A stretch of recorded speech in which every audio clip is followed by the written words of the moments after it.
Lo que el doctor Google no sabe.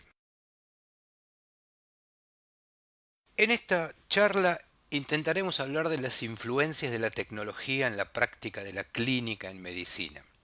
Pero de ninguna manera queremos inscribirnos en la perspectiva que tenían los luditas en la época de la Revolución Industrial, que atacaban las hilanderías y los establecimientos textiles para destruir una maquinaria que consideraban que conspiraba contra su fuente de trabajo y su forma tradicional de ejecutarlo. Esta no es la perspectiva que adoptaremos en esta charla. Mencionaremos, sí, a los luditas como un antecedente histórico, pero no para reproducir su actitud. Entre los antecedentes que nos gustaría mencionar, tal vez a modo de ejercicio, podríamos comparar dos grandes libros que durante la primera mitad del siglo XX anticiparon el futuro. 1984 de George Orwell y Un Mundo Feliz de Aldous Huxley. ¿Cómo anticipaban el futuro en el que hoy vivimos? Analicémoslo por un momento. Orwell le temía a la restricción de la información, pero Huxley le temía a que estemos ahogados en información. Orwell le temía a la ignorancia, Huxley a que nos convirtamos en sujetos pasivos, individualistas y egoístas. Orwell imaginaba una cultura cautiva, sujeta a prohibiciones, pero Huxley imaginaba una cultura trivial. Orwell imaginaba un futuro donde las personas serían controladas mediante el dolor, pero Huxley imaginaba una sociedad donde las personas serían controladas mediante el placer. Orwell anticipaba la prohibición de los libros, pero Huxley anticipaba que ya no habría razones para leerlos. Orwell temía que la verdad quedara oculta. Huxley que la verdad quedara ahogada por la irrelevancia generalizada. Orwell suponía que lo que tememos nos iba a destruir, pero Huxley suponía que lo que amamos nos iba a destruir.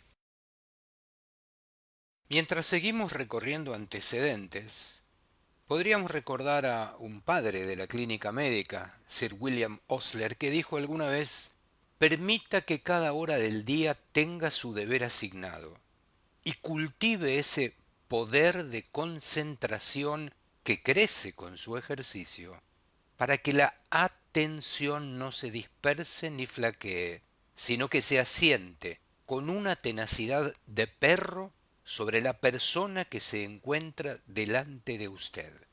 Osler, padre de la clínica médica, destacaba mucho el valor de la atención y de la concentración como valores fundamentales del clínico. Destacaba en sus alumnos la necesidad de evitar las fuentes de distracción. Una clásica pintura como la lección de anatomía, en realidad una de las cosas que retrata es precisamente la profunda atención que requiere por parte de los alumnos una clase de anatomía. La atención opuesta a la distracción como una virtud fundamental de la clínica. Hace 2 décadas, Humberto Eco contaba en un libro que estando él en una clase se puso de pie un alumno y le preguntó: disculpe, profesor Eco, pero en la época de Internet, ¿usted para qué sirve? Confiesa Eco en el libro que dudó acerca de la respuesta y finalmente decidió darle esta: no estoy muy seguro, aunque tal vez podría resultar útil para que alguien como usted no rebuzne una pregunta tan imbécil. Acabamos de destacar el valor del maestro, el valor de la atención, el perjuicio de la distracción. El futuro era imaginado como un distópico momento en que la interacción entre el maestro y el alumno iba a ser sustituida por dispositivos que se ocuparan en trasladar la mera información, sin la interposición humana en la enseñanza, desde los libros a los cerebros de las personas. Marshall McLuhan, el intelectual canadiense de la década del 60, reflexionó mucho acerca de la influencia de las tecnologías en la cultura y en el pensamiento, y dice algunas cosas que parecen pertinentes para el tema que estamos abordando. Por ejemplo, dice que los efectos de la tecnología no ocurren a nivel de las opiniones o conceptos únicamente, sino que más bien alteran los patrones de la percepción de manera constante y sin resistencia.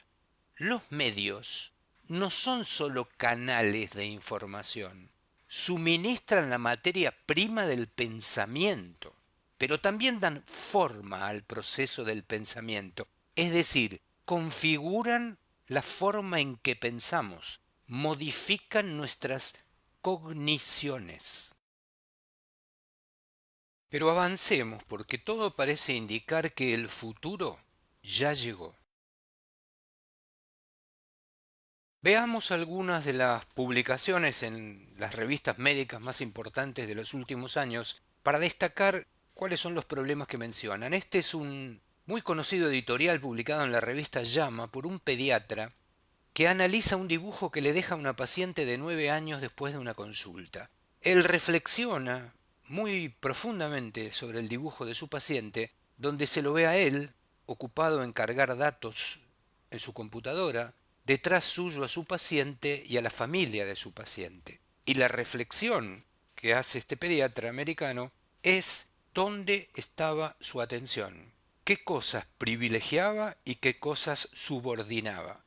Este editorial se plantea una duda que carga de incertidumbre al pediatra acerca de si está haciendo lo correcto o está distorsionando la función del pediatra respecto de su paciente y de la familia.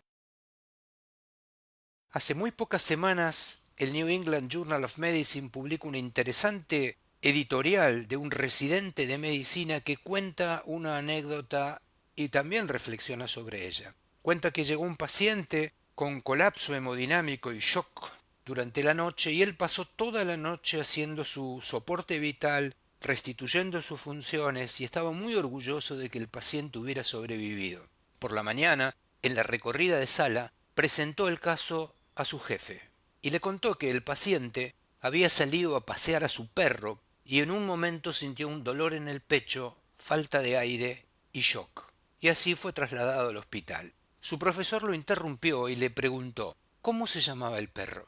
El residente, que tenía todos los datos de la evolución del paciente a lo largo de la noche, no tenía ese dato y por otro lado no encontraba su relevancia.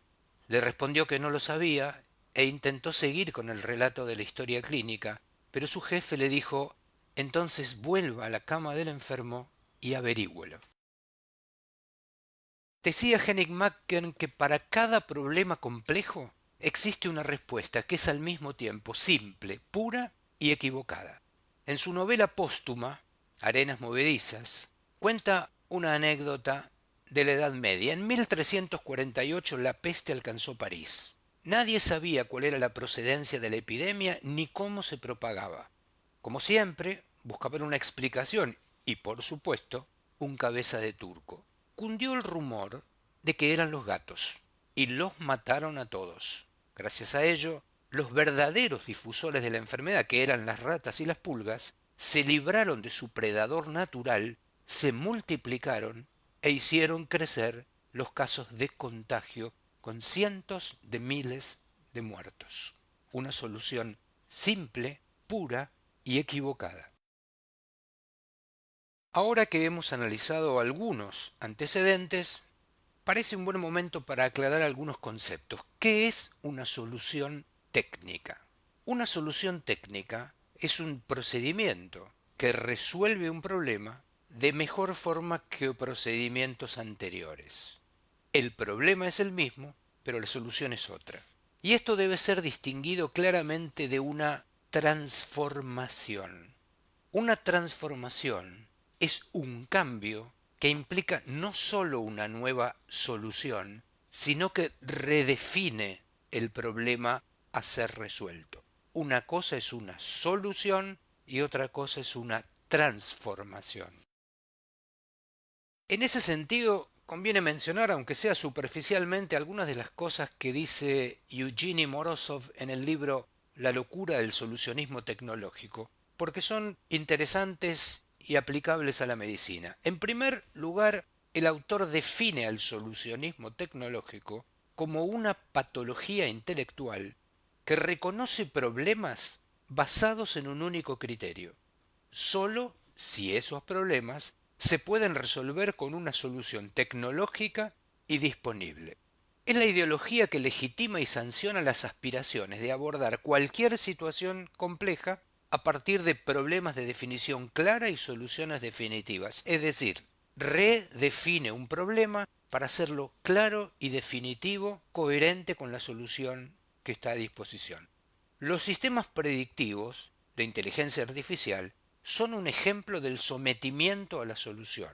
La complejidad inherente a la práctica clínica es reducida a un conjunto de variables que con ellas elaboran modelos predictivos. Insisto, la complejidad inherente a la práctica de la clínica es reducida a las variables que se supone la representan. Todo dilema político, médico, moral, profundo, se transforma en cuestiones no controvertidas y fácilmente manejables por medios tecnológicos. Crean la falsa creencia, la falsa ilusión de que las variables que intervienen en un problema definen por completo ese problema. El verdadero inconveniente no son las soluciones que ofrece, sino el modo en que nos obligan a redefinir el problema para adaptarlo a la solución que tenemos a mano. De esa manera, los dispositivos toman las decisiones importantes sobre nuestra propia vida y la de nuestros pacientes, porque para aplicarlos necesitamos redefinir un problema. Por ejemplo, necesitamos redefinir la aterosclerosis como obstrucción para aplicar una solución tecnológica disponible que es la desobstrucción. Es decir, confundir las variables intervinientes en el problema clínico con una definición prolija y completa de todo el problema clínico es un reduccionismo tecnológico que tiene alta impronta en la práctica clínica, a la que subyace una epistemología fuertemente reduccionista. Confundimos el peso con la obesidad, la presión arterial con la hipertensión, la glucemia con la diabetes, las variables con el problema. Hay muchos trabajos que se hacen preguntas como esta. ¿Nos está haciendo Google más estúpidos? La cuestión es controversial, por supuesto. Estos son algunos de los libros y de las fuentes bibliográficas que estamos usando en esta charla y que parece oportuno por lo menos mencionarlas por si alguien está interesado en profundizar en este tema.